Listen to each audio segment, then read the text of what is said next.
ito yung Buendia Avenue. So, mga mga 500 meters nandun na yung LRT. Tapos, yung katabi niyan may bangko, may building. So, yung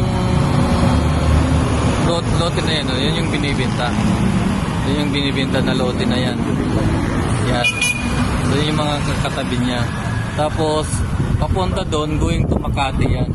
So, mga around 300 to 400 meters, nandun na yung, yung Quirino Highway. So, yan, going to Makati yan. Ang katapat nito, Petron, Petrol Station. Yan.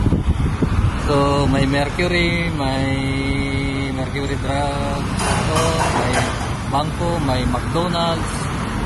So, commercial area. Malapit din sa Kasangkere. So, kung tumawid ka dyan, yung na yan, yung Skyway na yan, o yung flyover.